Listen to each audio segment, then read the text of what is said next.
Hey everyone, welcome to Limitless Radiocast, episode 106. Chad and I are hanging out with the amazing Dante Leon, Canadian-born, fighting out of Toledo, Ohio. He is a professional grappler. We get into all kinds of great conversations with him about cutting weight, working out, how hard it is, how easy it is over time, and how much you learn. So you guys turn that volume up there, those headphones on, sit back, relax, and enjoy the show. Hey everyone, this show is also being brought to you by Warpath 55 located in Massillon, Ohio, Lanky Fight Gear, OldBonesTherapy.com, Thomas Webb of DeHoff Realtors, Kandray Law LLC, Magic City Brewing Company, M&H Beans Coffee Company, Ronald E, Butler Tax and Accounting LLC, Limitless Tape. Listen guys, these are our sponsors and they help us tremendously each and every week do this show, so we ask you guys to support them as much as they support us. Now enjoy the show.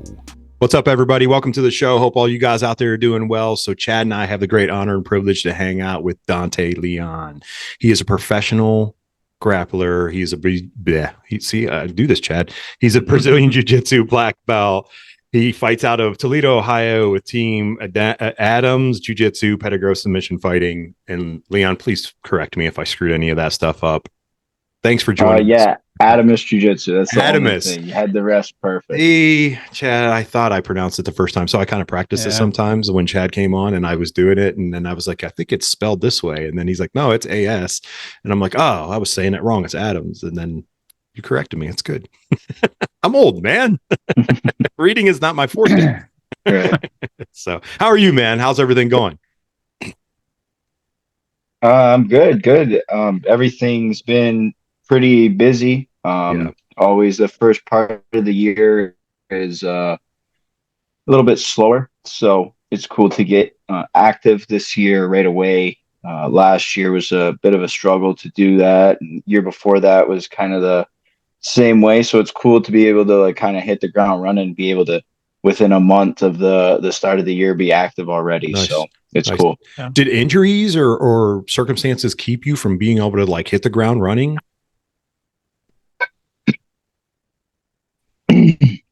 Last year was kind of tough to get matches going, I felt like. Okay. There's always tournaments available and things like that, but when like the high level, kind of try and look for matches that you want to have or tournaments that have like a high level of competition. Those were a little bit slower at the beginning of the year, and this year it seems like it's just kind of taken off, right away. Good. I'm sure, within, a month of the year. Yeah. Right. That's good. I'm sure with like COVID being a thing and going through that transition, that was, a huge amount of years. Let's be honest. It wasn't like months or whatever. So people were kind of slowing things down. And now, the last year or so, things are starting to ramp up. And I think we're even getting better now, obviously, in 2024. You have a big match coming up, February 28th, right? A big, like, these are new to me too. Like these type of team February matches. 9th. Oh, February 9th. Okay. Nice. Yeah. Awesome.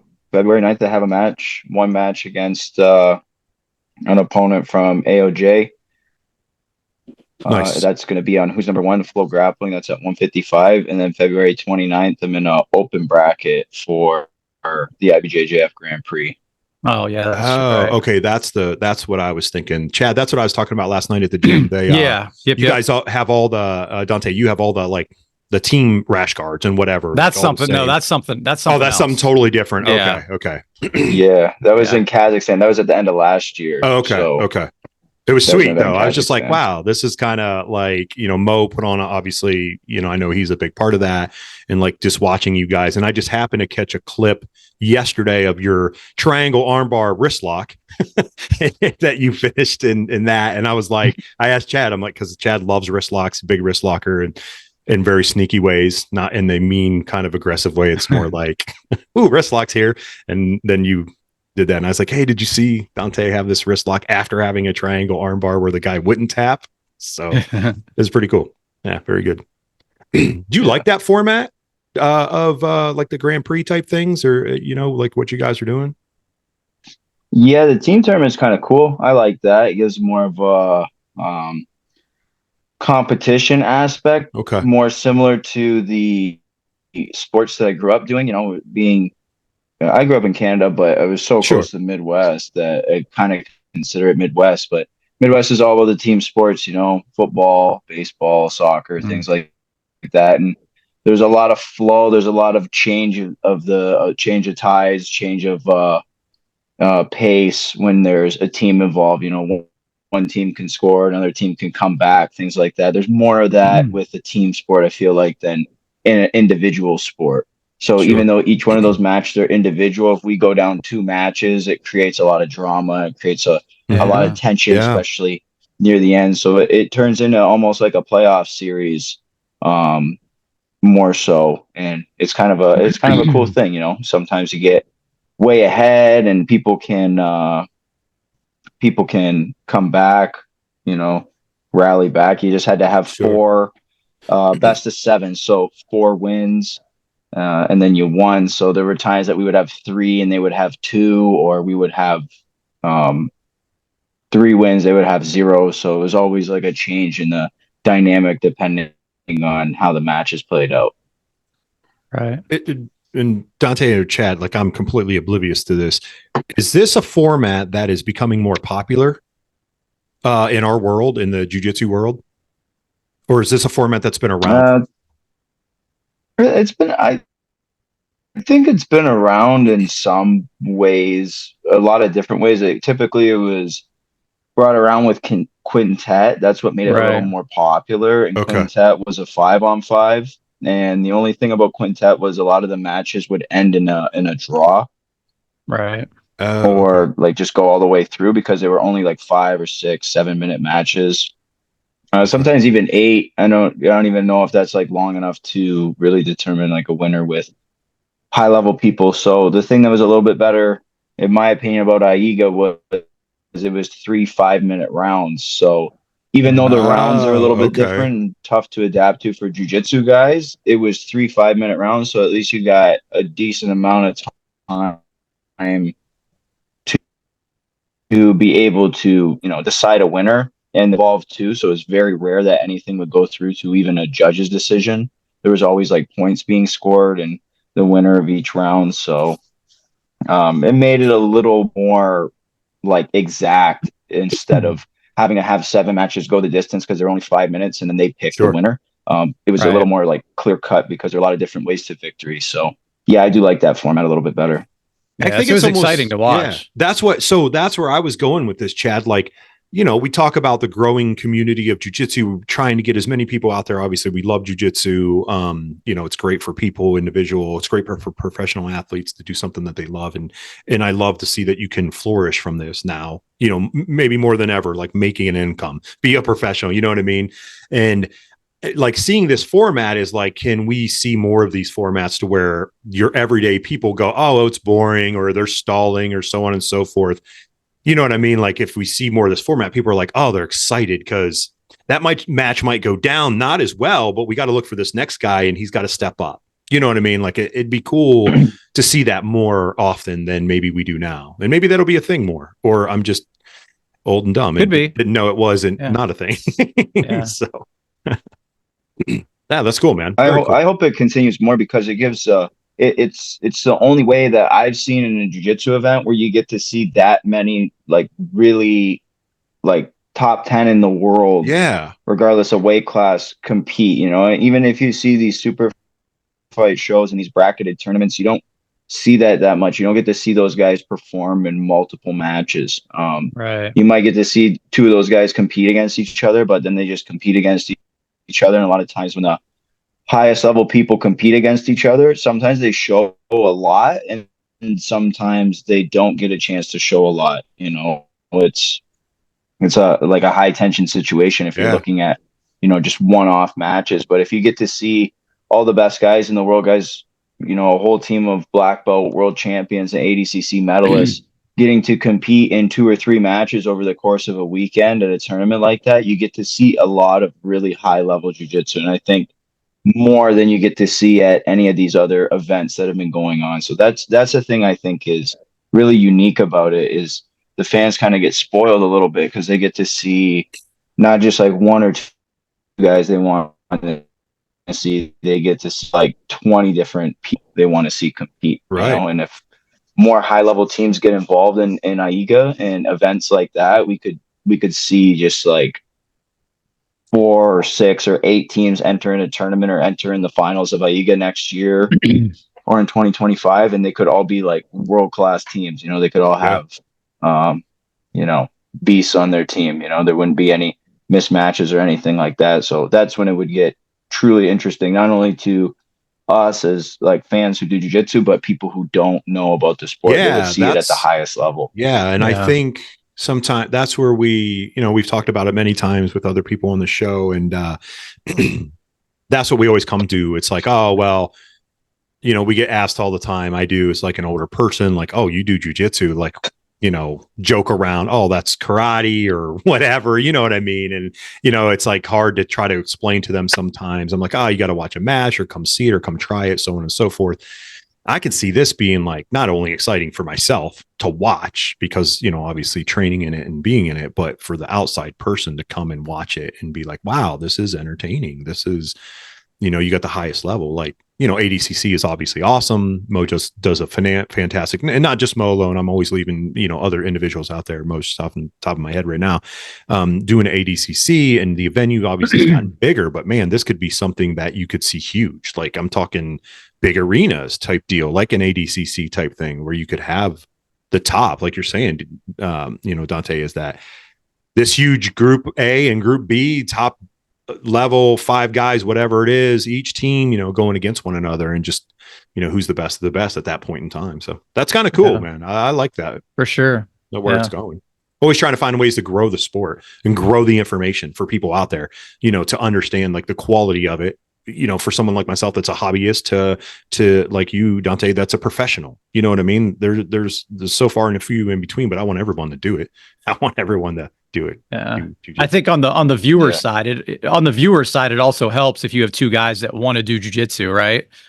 Yeah. You know, we get into that a lot. So obviously there's, you know, no-gi is obviously the more popular thing right now and probably more viewer friendly, but I think if you have the right guys, any match can be exciting, right? Gi or no gi. But how much cutting to 55, Dante, has helped you out? How are you feeling? I feel good. I feel good at 55. The first time I did it was probably the hardest time, and it's just gotten easier and easier since then. And when I say hard, I mean it wasn't that hard. I still haven't had to sit in a sauna and do anything drastic to make the weight. I can always get the weight down 10 or 15 pounds by diet, the rest water loading morning of. Nice. Looking to wake up like 3 pounds away from my weight, you know? So I do appreciate that it's a day before weigh-in. Would this be something I would probably do day of? I don't think so, but I'm not killing myself to do it, and I'm able to rehydrate up to my normal walking around weight, you know, and I never let my weight get too high. You know, I don't come in at like 185 and start cutting at that point. I'm always between 170, 175. So it's pretty easy. That was my next question, what your walk around was. And I assumed it was probably right around there. Yeah. Chad said that last night. Like one, never more than 175. It just depends on how the training schedule and everything like that. I just never let it get above 175.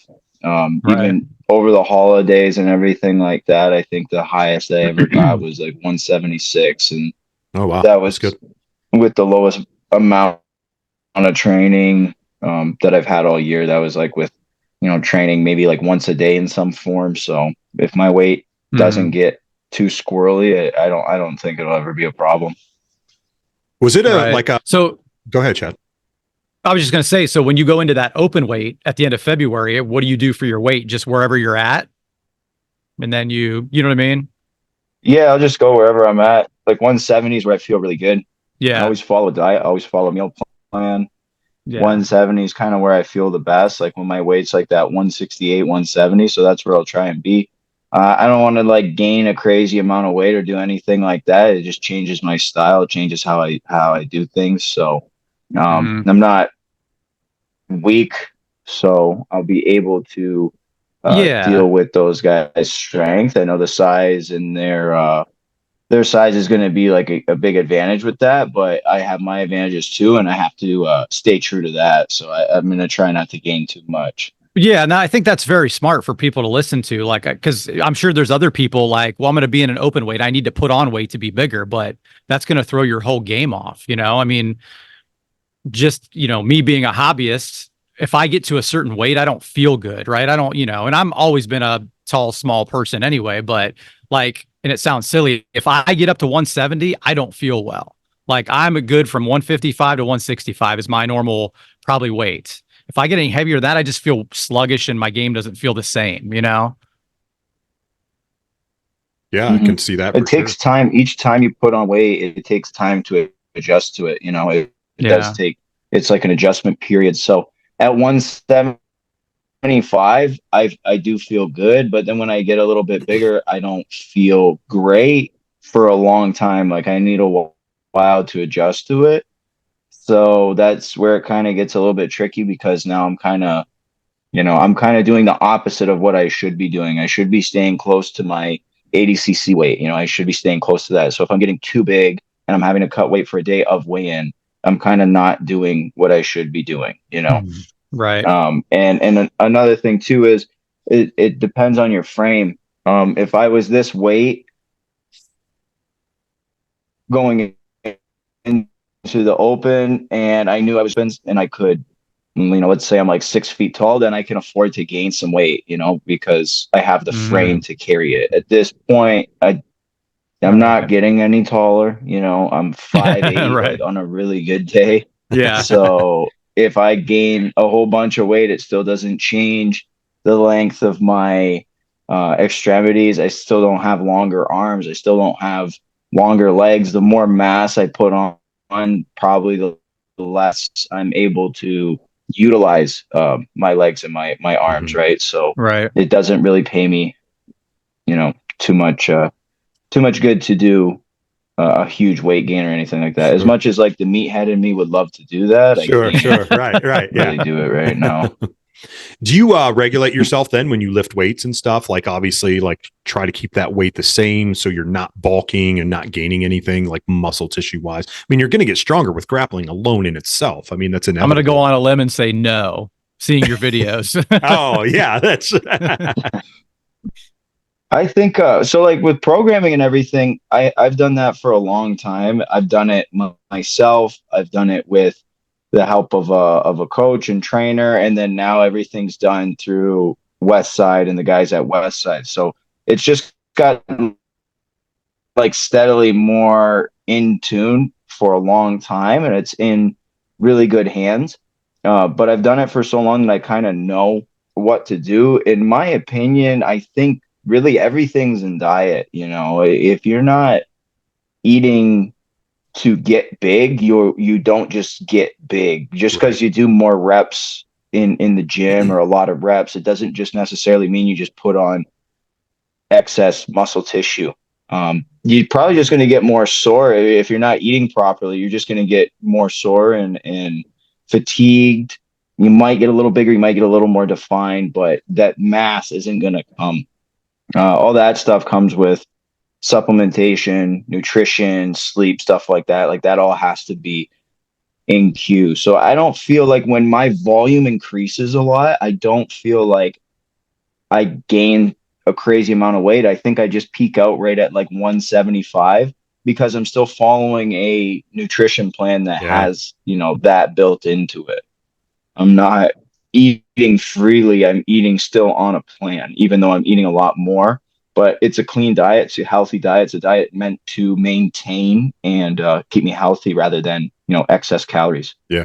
Which is, I mean, let's be honest, obviously as a professional grappler, you have to do that. But anyone out there that's listening, if you want to put yourself in that best position, this is the way to do it. What Dante's saying right now, like you can definitely put a ton of time in the gym and not have to worry about getting, bulky or uncomfortable or anything. If you're eating properly, get the right nutrition, get the right stuff in your body. It's vital. I try to tell my kids right now all the time. My oldest son is 16. He started lifting probably about a year and a half ago. And he just recently asked me, he's like, Dad, I'm not getting any bigger. And I was like, buddy, you're not eating enough. I was like, you're eating good. Like I have you eating right, but you're not consuming enough. Like you just can't bulk up. Like you have a perfect frame for it, right now at his age. And, he's obviously young and, so on and so forth. But I was like, if you want to get bigger, you have to eat to be bigger and properly, So yeah, it's a good point, man. It's a way to point it out there. That's the thing. When you start with lifting, the biggest thing about your nutrition, I feel like is, when you're young, you can kind of eat whatever you want and nothing really changes if you're active for the most part. You know what I mean? But the biggest thing and the hardest thing to teach the young, the teens or the young adults when they do start to go down the path of like athletics, so they have to start exploring with strength training and things like this, is you have to build up a routine of eating, not necessarily like you have to eat vegetables and saying you get really specific with it, but like you have to eat 5 or 6 meals a day. You have to eat that amount of time. So you have to figure out how you can eat carbs, fats, and proteins in 6 meals. You know what I'm saying? And 4 of them can be like bigger meals, and you can have a snack or 2 snacks, like however you want to work it out. But that's really the thing, is if you can build that discipline, if you can build that as a routine, it's not really going to be hard to change little things. Because for the most part, my diet and the times that I eat has been the same since I was like 18 years old. Just working out and, I was going to ask you. It's kind of been the same as that. I'm just not eating like tuna in a can anymore. Yeah, right. Well, that's what you started when you're younger, because there's like a high protein and it's a lean meal and it can help a ton like that. Playing sports as a young athlete, did that help? Like your coaching and your process and going through, and people who are in your life, like to get you to understand that discipline, because that is a hard thing to teach people, especially younger people, like being routined, being disciplined. If you're going to be an athlete, you have to do this. Like trying to explain to my youngest son, he's 10, he's plays every sport in the world, he's really athletic, and I try to tell him this even at 10. I'm like, listen, you have to be disciplined, man. You have to be on point like all the time. If you want to be great, if you want to be good at something, you have to do this. Did you have that, Dante, in your younger career, like doing anything? Yeah, so like as far as working out and the nutrition, I have my dad to thank for that, for sure. My dad wasn't really big on like what I ate. He kind of didn't care what I ate necessarily, unless it was complete junk. But like you could have a cheeseburger, you could have a chicken breast, you could have ground beef, like whatever it was, but you had to eat 4 to 6 meals a day. Like there was no option. Even when I was like a younger kid, it was still 4 meals a day. I remember that every morning you had to have breakfast. There was no like, I don't want a breakfast, I just want a glass of orange juice, or I'm just going to wake up late, just go to school. Like that was never an option. It had to be, you had to eat something. So I have him to thank for that, for sure. And I think sports just teaches you, it's hard to, because I stopped playing sports when I was 12 years old. Like I haven't played another sport since I was 12. That's kind of when I quit everything that I was doing. So up until that point, like being 10 years old, I did play hockey at a high level. I played hockey at a AAA level, which is kind of the highest you can play at that age. But what coaching, when you come up in a sport where you're coached or you have a coach, you learn how to listen. Like you learn how to like just shut up and listen to what somebody tells you, regardless if you think he's wrong or you don't like him or whatever it is. And that's something that people who do jiu-jitsu typically don't have, because a lot of people who do jiu-jitsu didn't really play other sports before. I think it would benefit them to play sports, or if they did play sports at some point in their life, because a lot of people when they start are the opposite of that. They don't listen. They don't take advice. They're kind of abrasive towards you when you try to help, or you try to, show them a different way than what they think. Sure. And when you're coming up in a team sport, you don't really have an option to do that. Like nobody really has an option to do that. We would have to do like, if you did that, everybody did a bag skate, or everybody did like fireman drills, skating when you're a kid. It's not like it wasn't a thing that was accepted even then. So to grow up and be like 25 years old and tell somebody something and watch them look at you like you have your head up your ass is kind of like, Right. it's Yeah. kind of staggering to me. It's like that would like never go through my head. You know, I'm not saying I was always the best student, but something like that wouldn't go through my head because growing up, I could never do that. I could never just be like, yeah, whatever. You know what I mean? Yeah. I'm very much the same. Like I'm like, I think that helped me in jujitsu so late. You know, I started 42 years old. I started doing jujitsu, and that helped. Obviously, I had a lot more time. I wasn't very egotistical, you know, love to fight, love to get after it. But I was super like absorbed, like teach me. I'm not good enough for anything. You know what I mean? And I think playing sports obviously had a huge impact on doing that. But you bring up a great point. Like, Chad, you've had many people like be abrasive, or like you try to teach them something and they're not doing it, or they don't want to do it, or they think like the way that you're showing them isn't good, you know? Mm-hmm. Right? Yeah, absolutely. Yeah. Chad's like, I'm not saying anything. No, I thought you were just making a statement because it's true. Yeah.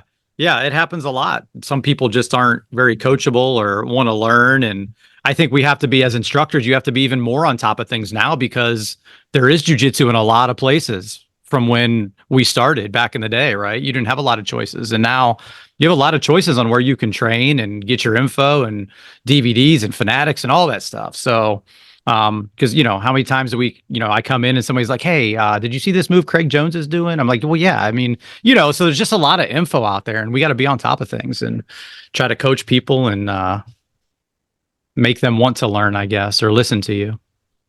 For sure, definitely. So, Dante, you remember your first time? Always the most dangerous thing. Yeah, but the most dangerous thing in any sport, I think, in any situation is when people know a little bit. Like that's always the fucking most dangerous thing is when somebody knows a little bit about something. And back in the day, they didn't have like Chad and I've been doing jiu-jitsu a long time. I mean, I remember I met Chad when I was 14 years old and he was a purple belt then, you know, so like we've literally been doing jiu-jitsu for a very long time. Back in the day, especially in this area, if your instructor showed you something that was completely bullshit, you really didn't have a way to know if it was or it wasn't. You just kind of had to like take their word for it. Whereas nowadays people know a little bit about something and that makes them think that they know a lot. Yeah. You know what I'm saying? So then now they feel like they have like the ammunition to argue or to like fact check you or background check you. You know what I mean? And this is kind of like the thing. This is like, you know, when Sports Center came out or when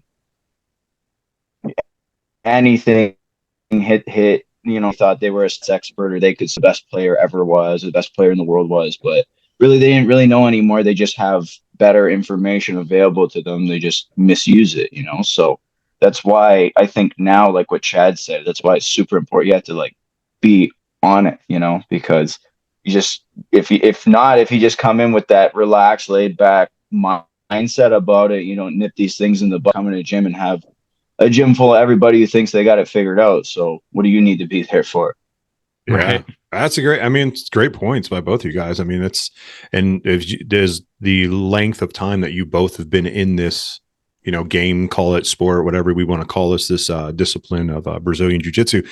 You do have to be on top of it. Like Chad said, like I ask questions all the time.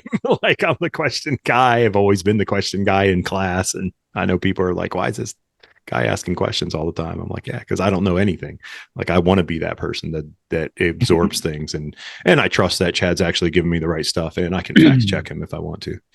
Well, I think it's also, you know, it's also up to the instructor to set that atmosphere in the gym.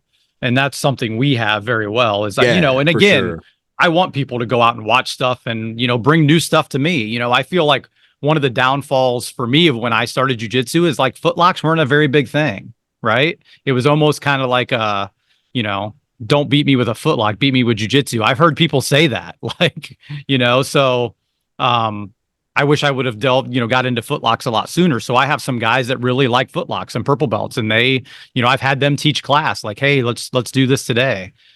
So I think that's a good atmosphere to set for your academy and your gym too, you know? Absolutely. Yeah. Absolutely. So I want to talk a little bit more, Dante, about your weight training, because I know that's a big part of your game. So I just started lifting. I never lifted weights in my life. I'll be 49 years old this year. And I started lifting about probably less than 6 months ago. I had a guy start at the gym that's a personal trainer. I'm like, hey, you want to trade private lessons for personal training? He said, absolutely. So I've been lifting 2 days a week for the last 4 or 5 months. And I was always that guy that jujitsu's enough. Jujitsu will keep me in shape. It'll keep me this. It'll keep me that. And just in the short time I've been lifting, it's amazing on how stronger I feel already and how better I feel. So I think a lot of athletes, even hobbyists, need to look at that, right? So if you can talk about how you lift and how much it's helped your game and your jiu-jitsu, that'd be awesome. Yeah. So as far as lifting goes, lifting is going to be, it is something that, just like training jiu-jitsu, if everybody who does jiu-jitsu, whether they're starting out and they're doing it just as something to do, like hobbyist level, something to try out, or you're at my level, we all train jiu-jitsu. It's just the difference in our training volume, and that's pretty much it. You know, when you really break it down, like we focus on training technically, we focus on rolling, we focus on all these things, but it's the volume of training that's the biggest difference, and it's like the focus of that. So with lifting, my training volume is not going to be similar to a training volume I would suggest one of my white belt or blue belt students do, or even some of my competitors, even at a lower level, because it's at just a different level. But it is something I think that everyone would benefit from. It is something that it doesn't just necessarily get you in better shape, but it does help at a point of King Jiu-Jitsu. You can defend yourself against a lot of injuries by being stronger and being better equipped to deal with the kind of damage and strain that jiu-jitsu can put on your body. If you get in good like aerobic conditioning, you have good conditioning from doing jiu-jitsu. At the same time, it's destructive to your body when you do it at a any kind of higher intensity. It's destructive to your body. It is a sport that is meant to break your limbs and choke you unconscious. That's literally what we do in the sport. So even in a controlled environment, it can be damaging. That's not to say that every time you do jiu-jitsu, you're like shortening your career or your life necessarily. But if you're not doing things outside of the gym to better prepare you and to combat those negative aspects of training jiu-jitsu, then it's only going to be a matter of time before you break down and you just can't continue training. So what's going to keep the mat when I'm 45, 50, 55 years old? Obviously not going to be training the way I'm training now, but it's going to be weight training. It's going to be joint training. It's going to be different things like this. It's going to be getting up and going for a walk. It's going to be getting good sleep. It's going to be all these things, and weight training is right at the core of that, I feel like. Yeah. And that's why I kind of got into it. So I'm lucky. So knock on wood, this is my 20th year of jiu-jitsu, right? And I've had one major injury where I was out about 5 months. I sprained my MCL last year, just knee cutting. It was nothing crazy and it popped. And that's what kind of I wanted to lift to protect my body. Getting stronger is obviously a benefit to that. But like you said, I think we don't think enough about how much it protects your body, your ligaments and joints and all that. Yeah, that's the number one thing. And that's Yeah. when people see like my numbers and the things that I do in the gym, I've been lifting a really long time and I'm strong. So those are the weights that I use. Right. You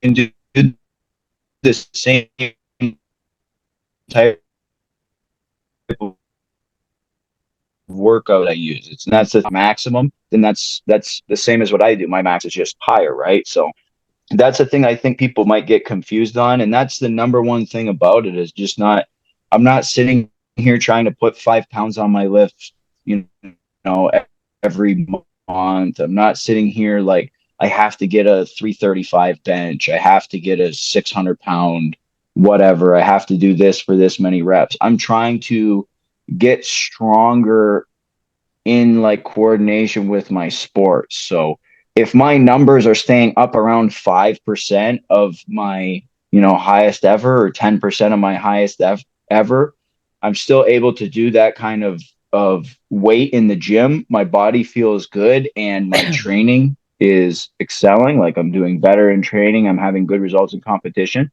Then it's doing its job. Just because I'm not going from a 545 squat to a 585 squat, that doesn't necessarily mean that my strength training is doing its purpose if my jiu-jitsu training and jiu-jitsu competition success is decreasing. So it has to work in coordination with what I'm doing. With you, when you're saying, you want to put on strength or you want to lift more, whether to build a little bit of muscle or to just get stronger or whatever it may be, to prevent yourself from these silly kind of injuries that you feel are preventable, right? Then if that happens and you're able to stay on the mat longer, it does its job. Yeah. And another thing is too, with people who never lifted before, you're going to get stronger. You're just going to get stronger, plain and simple. There's no way that if you go in the gym and you lift, it's inevitable. You're going to like gain, you're gonna start putting numbers up that you never did before, and then your body is gonna start changing. And I don't care what anybody says, this isn't a shallow take on it, but when you get stronger and when you get a vein in your bicep, you keep lifting. There's just no way. Not that is like the biggest thing to fuel you through lifting. Like when you're a teenager and you start lifting and you look more swole, and you like your buddies tell you like, bro, you look kind of swole, you know what I mean? Exactly. That's number one. Like that keeps you in the fucking gym. It doesn't matter what age you are, because you can see the success. It's like watching your bank account multiply. It's literally what it is. So that's going to happen. Once that happens, it's pretty easy to keep rolling. Honestly, I feel like that it's pretty easy to keep rolling. It's hard to see a difference in your body at this point just doing jiu-jitsu. Like you've done it for so long, you're so adapted to the training that it's hard to see like a shift in yourself. 100%. And you're right. As soon as you feel some results, or like, like I rolled with Terry he was out for a little while and he came back. He's like, you feel a lot stronger already. And that's going to keep me going. Right. Yeah. And that little bit of confidence that I have from that type of stuff that's what keeps it going, man. It feels great. Yeah, I felt it the first time rolling versus, rolling before instantly. Like, Chad is super fast. So, I'm a bigger person, and I have really good grips and hand strength, and like his hand strength is there. Like it's not that he never had it before, but he would switch grips super fast. That was your game, like to switch and not hold on or whatever. And then now it was like, no, like you could run lasso and hold it all day. And it's like, you know what I mean? Yeah. Like not that you couldn't do it before, but I could feel the difference. And then, even getting on top of me and cross facing, I was like, dang man, like I can feel, I felt the pressure before, but you can tell the strength is there. You can tell that he's taken, a new approach or a different approach to being, healthy and great at this game for a long period of time. And I think, Dante, you hit the nail right on the head, is that we have to do this. If we're going to do this, whether you're a hobbyist or a professional, you have to do it right. You have to be able to put yourselves in those good positions to eat well, at least try to eat well the best that you can, and, train right, do some lifting, do some cardio, go for walks if you're older and stuff like that. Don't be complacent. Don't just go to the gym and do it and then wonder why you're getting hurt. Well, it's because you're laying at home doing nothing all the time, and you're only showing up to do jujitsu. And it's like, I get hobbyists are doing that, but you should probably rethink about how good then you want to be at this. I don't just want to be a hobbyist and be bad at this. I want to be a hobbyist and be confident and be pretty good in my ability to do jujitsu. And so, I think that it's a whole package. It's a package deal. And it's like anything you're going to do in your life, you should probably do that. You know what I mean? You should probably. I agree.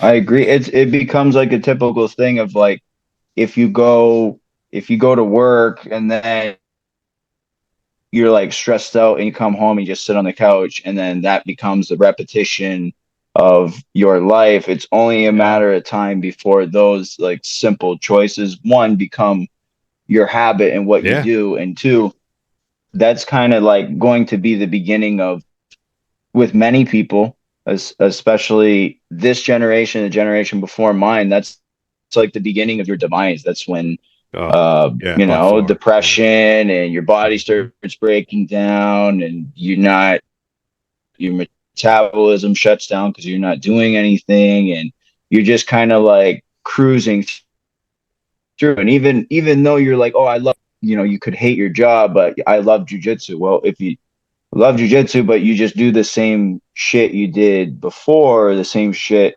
with jujitsu, you just do jujitsu and that's it. You're going to like decrease faster because jujitsu's not helping your joints and your ligaments. And you know what I'm saying? It might help your it helps you keep in shape. You get blood flowing, you get your heart rate up, things like that. So yeah, it is a great workout, but it's not helping your body feel better. It's not, it's going to put you through pain unless you do something to prevent that. Yep. Yeah. 100%. I'm a prime example of taking 5 months off roughly, Chad.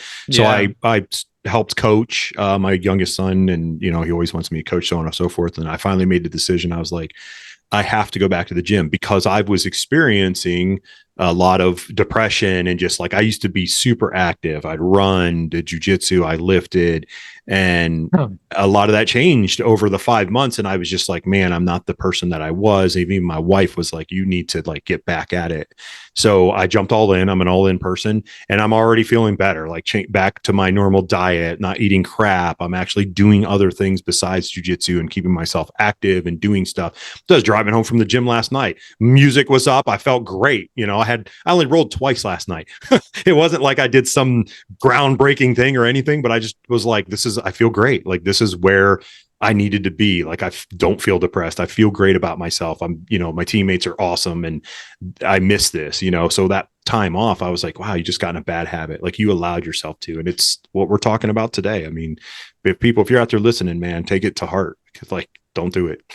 Like, don't let yourself get to that point. Do something, It's a common thing. It's sad to say, but it's common in this area of the country. Is kind of like, that's kind of what the generations before us was, get up, go to work hard, and there wasn't a lot of other answers after that, right? No. You know what I mean? And it's the backbone that built a great place, an amazing place for us all to live, for sure. And it still should be the backbone. You should still like get up, work hard, provide, and bust your ass. I'm a big believer in that, but sure, you got to do things for you too. You can't, it's not sustainable to just be a grump or suffer 100%. Through every single thing. It has to be some time in your life when you can be happy and enjoy those things. And if you find something that you enjoy, you should really do what you can to be able to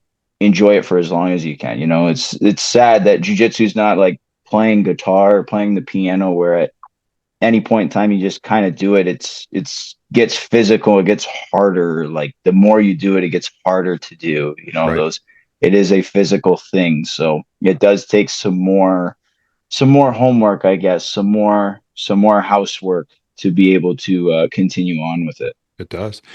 I've told people at the gym this. I started went up until pretty consistently, and this was this was way harder than it was walking into the gym for the very first time.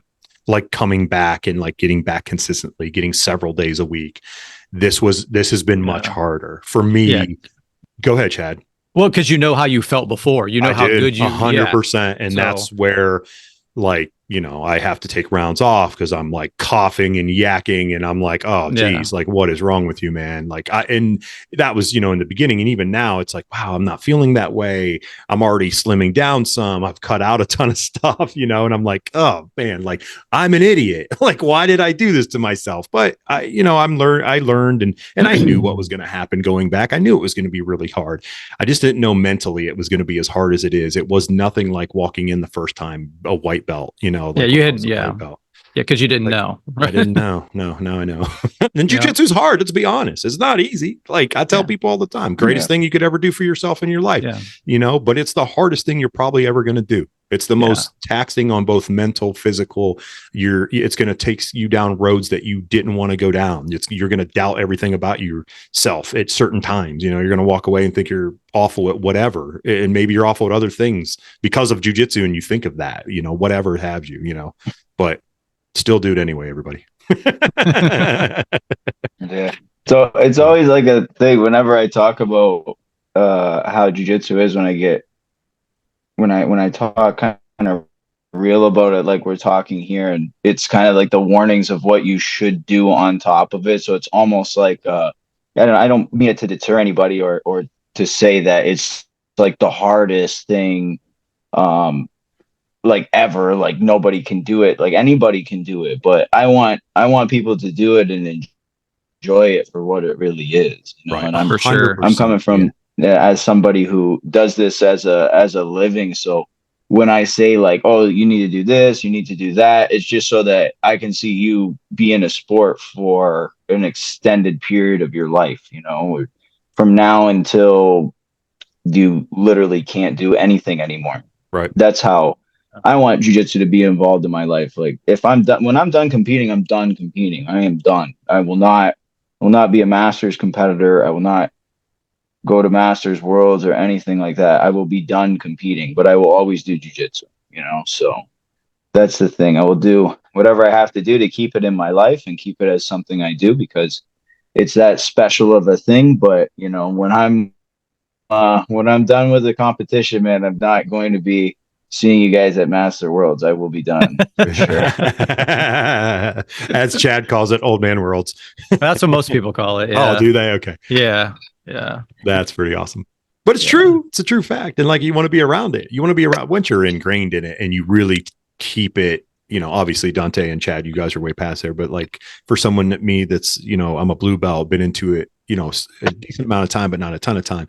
It's even hard, to like walk away from it. Like I love being around it. Obviously we have a podcast that, Chad talked me into doing years ago about talking about jiu-jitsu, and having amazing people on, and which is awesome. And, expanding the community and talking just general information. But once it's in you, I don't think I could ever walk away no matter what now. Like, I just love the people and I just love the way the community works. And I just love jiu-jitsu in itself, like the challenge of it and the puzzle of figuring it out. So yeah. Good stuff, man. Very cool. Yeah. You think about, talking about masters and stuff. Masters starts at 30, I believe, right? For the IBJJF. So it's like, is that too young? Is that too young? Because at 30, I mean, what are you, Dante? 28? I'm 28 years old. When I'm 30, right. I'm looking forward to 30 because I think I'm going to be way better than I am now. Well, that's what I'm saying. Right. When you look at all the other sports, these guys in their early and mid 30s are hitting their peak. In MMA, like a sport where you get punched in the head in boxing. Right. Manny Pacquiao's best years were he was 34 to 37 years old. It was his best, or maybe even older than that. Floyd Mayweather was his best, close to 40. Yeah. And these are little guys who cut weight. You know what I mean? Right. Like that, it's just insane to see. And before, we didn't get the chance to see that with jiu-jitsu because everyone left because they couldn't make money in it. Now we can make a lot more money in jiu-jitsu, so we could start to see people like me stay until they're 40. Yeah. So like that's my goal. Like once I'm done with the adult competition, I'm going to be done. Like maybe I'll do a masters competition just to say I did one while I'm as an active adult, but I don't want to do a jiu-jitsu retirement. I don't want to do like everybody in jiu-jitsu does. They retire like 15 times and they're like, well, I didn't retire from no-gi, but I retired from adult, but I'm going to be like a 14-time masters champion or something like this. Or then they come back, and I don't want to do that, man. Yeah, I mean, for sure. To the max, do it that I can, and be done. Just be the guy who did it before and gets to enjoy jiu-jitsu for the rest of my life, and hopefully a lot of other things. Yeah, 100%. Yeah. Hey, real quick, we have you almost an hour here, Dante. I did want to ask you the financial part of it. Now it's more flourishing for professional athletes like yourself more than ever, right? Over the last, Chad, Dante, would you say it's been 5 years, a good transition, or even longer than that. It's been coming. But I mean, last 5 years has been like the tournaments for you guys are getting better payout. You're having better opportunities to get paid for your professionalism, right?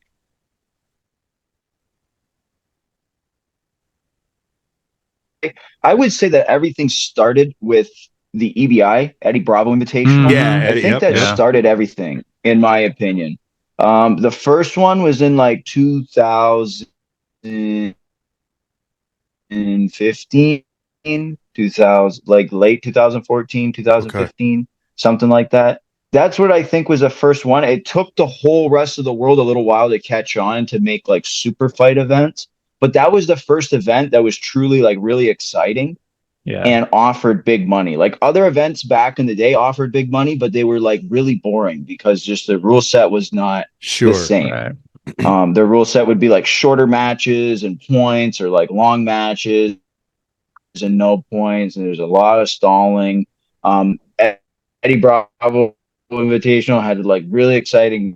Gary, this one, he's like the most exciting guy to watch back in the day. Yeah. Right. So that was like the event that started it all. And then I think other events started to come out to kind of emulate, kind of try and jump on the bandwagon a little bit. Eddie kept on that game for a while. And then the super fight events started to come out. Like that's when Polaris came out shortly, a few years after that. Polaris, that's when at a time Kasai, Flow Grappling got on the board too with their own show. Fight to Win, all these different shows came out, and then once one came out, another one came out, and now today there's still like each year there's like 15 new shows that come there's out. a lot just like fail and go by the wayside. Some of them catch fire and get really good, and then some of them just kind of like be in that level of like a pro or local or state level show.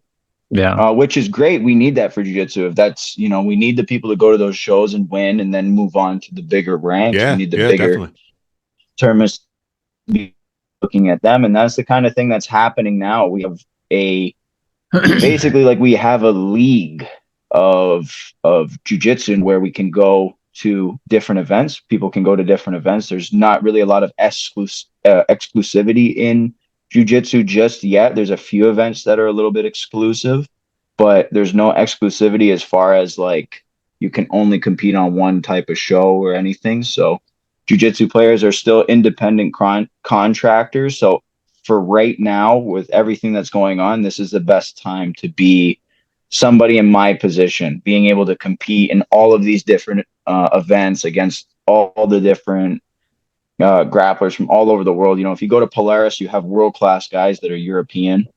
If you go to Brazil, you have world-class guys that are Brazilian. You can compete in their shows. You kind of have a ton of world-class Brazilians and North Americans here. So anywhere you go in the world, you're going to compete against world-class competitors regardless of your weight. And that's the first time in the history of the sport that's happened.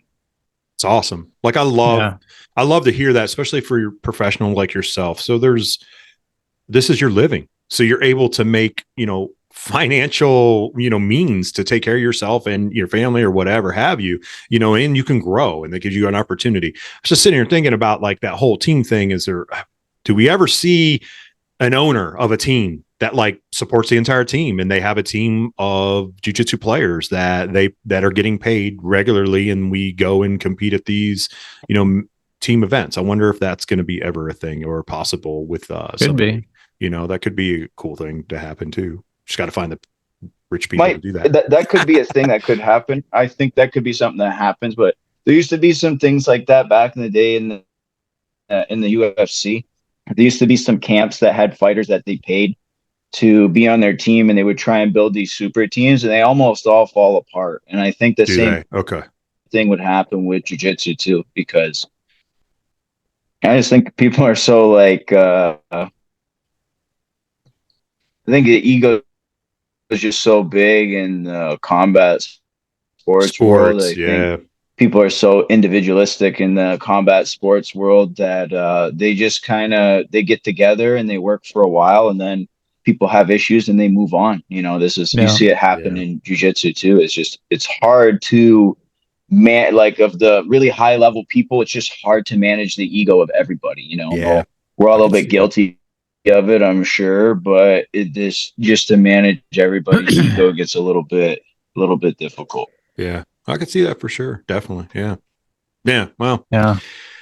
we'll see. I'm wanting to keep getting bigger and bigger, and I want more people out there to see it, and I want you professionals to be able to make as much as you can, because I feel that other professionals are getting paid, ridiculous amount of money for, in my own personal opinion, something that's not always as hard, so just my little Yeah, tidbit. yeah. People don't like to hear me say that, but It's the popularity, it's the it popularity of the is. Yeah. sport. It's this thing. It's there's people who there's people who are lawyers or own medical practices in this country that make hundreds of millions of dollars in their lifetime, and they love to watch golf, or they love to go to Right. watch the Indy 500. They Right. don't Right. drive a race car. They don't, maybe some of them don't even know about golf. They just want to go to Augusta. You know Yeah. what They I just mean? to It's say like that they this went. kind of Yeah. thing. We don't really have that with jiu-jitsu. Like ADCC is starting that. ADCC is at like the foreground of that. They've most doing a great job of getting a great venue in the fight capital of the world, getting high profile people to be there, whether they do or don't do jujitsu, Mm-hmm. and just making it something that looks like a spectacle that people would be interested in. That's the thing. We got to get these people outside of our sport to be interested in what it is that we do. And with all these other sports, a lot of the other sports, you have a lot of people that go and support, and they love it and they're passionate, and they don't know anything about the sport. Right. So Yeah. 100%. we, We need we that. need some of that too. Like Yeah, we do. we need those NASCAR fans. We need the Yeah. people who just want to be there, and they want to yell, they want to scream. They bring the energy, and they support. So if that's what it is, we need those fans too. 100%. ADCC 2024 is going to be huge. It's going to be big. Yeah, I mean the last one was massive It's too. So massive. Yeah. to see this one looking like it's going to be even bigger is pretty wild. Yeah. It's gonna be awesome. It's gonna be good. Yeah. Good for the sport. Good for you guys. Good for everyone out there that's in this, and to get some more people in, bring some people in, bring some good new fans in, people that maybe not even practice it or train in the discipline, but just watch it for the love of it. You know what I mean? For the love of the sport and what it brings to people. So that'd be cool. All right, man. Yeah.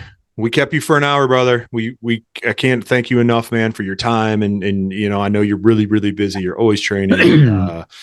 Ohio, Toledo. You in Toledo right now? I'm in Toledo right now. So yeah. he's got snow too, Chad. and cold. More coming. Right. And more coming. Yeah, I heard it's going all day today and then tomorrow, right? Tomorrow. Yeah. Yeah. To. Yeah. Yeah. So, we're right in the middle of what we might get or not get. So, well, hey, yeah. Go ahead, Chad. You got anything? I was just going to say, Dante, I've known you for a long time now. And I just wanted to say, I'm proud of where what you've done. And you've always been a cool dude, because you're, on top of the food chain right now. And when I'd see you at tournaments, you would always come up and make your way to say hi and shake my hand. So I want to say that means a lot. You're, kept your level head, Yeah, I appreciate that. And it's something I always try to do. I like where I came from. I like where I am. Like Ohio, the Midwest, it's kind of the mindset and the culture, the way things are ran up here. It's easy, I guess, when you're in a sport to get a big head about something, but it's always cool to be around people for a while who kind of like don't give a shit. Everybody around here has known me for a long time, so right. I can't really try and act like a big dog with anybody because I've been here since I was a kid, so right. It's a cool thing and it's something I like, but awesome. something I definitely strive to do. Awesome. Yeah. Very cool. It's awesome. Very good. Hey, man, is there anything you want to shout out tournament wise, how to get at you, any videos you want to promote, anything you want, man, your promotions, anyone who's sponsoring you, whatever you say it, I'll have it all in the show notes. Want everyone out there to go out and support you, as much as they support us on the show and you coming on, man. So go have at it, Dante. Yeah. So I don't want to make a big, long outro and thank every single person, but matches coming up. I got February 9th, who's number 1 in Costa Mesa, against Diego Pato. You can check that out on the Flow Grappling website. Prelims will be free on YouTube after that on Flow. And then I will also be competing on Leap Day, February 29th, a Thursday, in the IBJJF Grand Prix Absolute. That's an 8-man Grand Prix.